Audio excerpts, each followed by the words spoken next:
Welcome to Super Basic Watercolor Techniques, Part 2, Techniques. I want to show you how to do all of these techniques today. These are just very basic ones that we're going to be using in class. We're going to start off with a flat wash. You're going to get your pan watercolor out, put a little bit of water in the color of your choosing.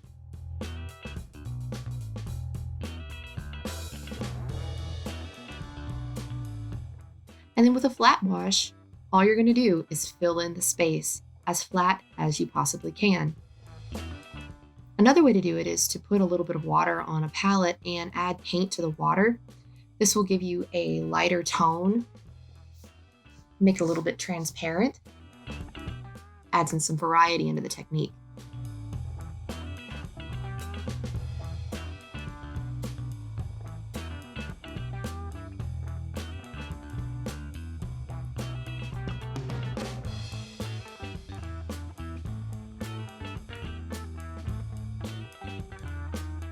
I chose to just fill in my square with flat paint and went back in a couple of times to make sure that it was filled in completely.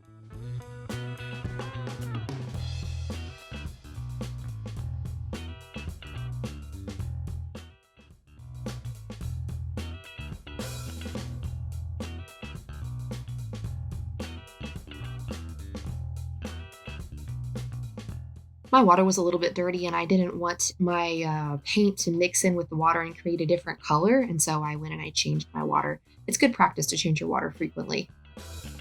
Next, we're going to look at a graded wash. A graded wash also means a gradient wash. It's where you take one color and you go from light to dark. Basically, you dip your paintbrush in the water, pick up paint, and let it go until it runs out. Another way to do it is to put some water on the paper and add paint to that. And yet another way is to put some paint down and then add water. Either way, you're going to go from light to dark.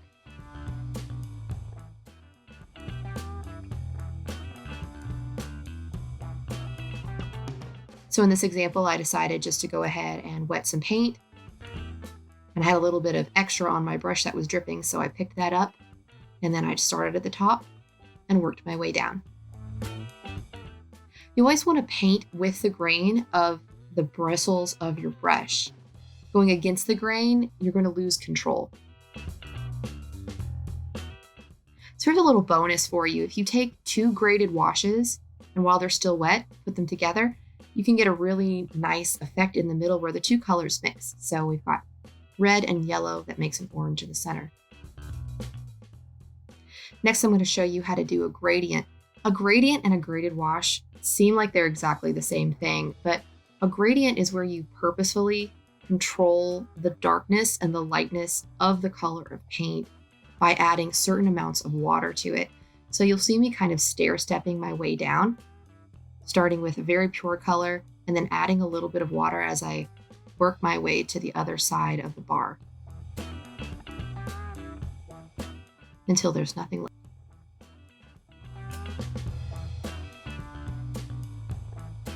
For the wet and wet technique, you're going to paint water down straight onto the paper and then put wet paint on top of that. It's kind of like a flat wash, but you're going to get a lot more interesting variations of the paint.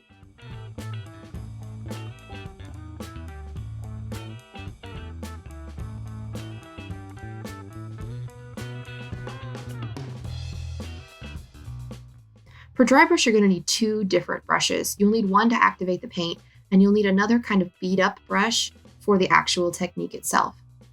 So you're going to be using dry paper with a dry brush.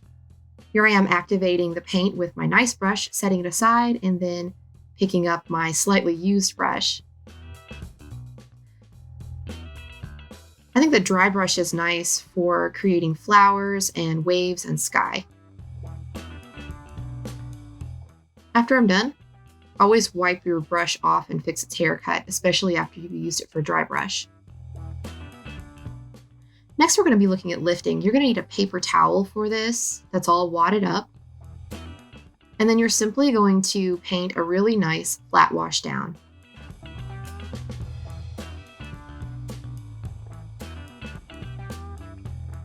While the paint is still wet, you're going to dab the paper towel and pick up some of the paint.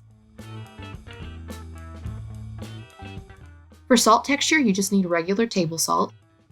And again, you're just going to put a flat wash down.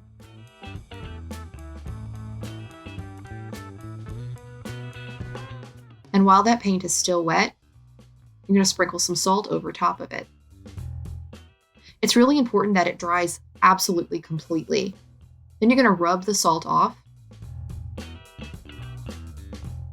And you're going to find kind of a polka dot speckled texture.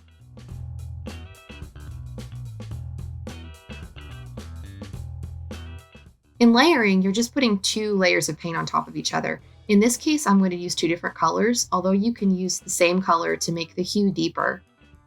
I'll be using blue first, and very similarly to the rainbow wash, I'm going to put down a graded wash first, and I'm going to let it dry completely. After it's dry, I'm going to go back over it the other direction with a different color. Again, you can use the same color if you want to make that hue deeper.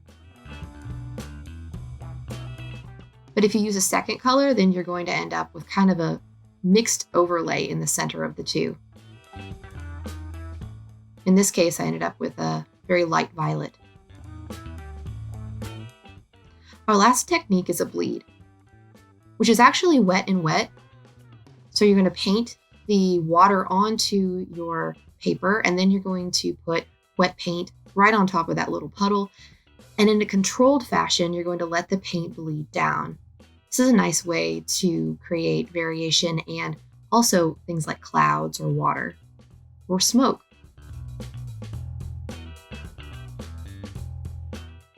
Now that you know all of these techniques, you need to go to part 3 and watch the exercise and paint along.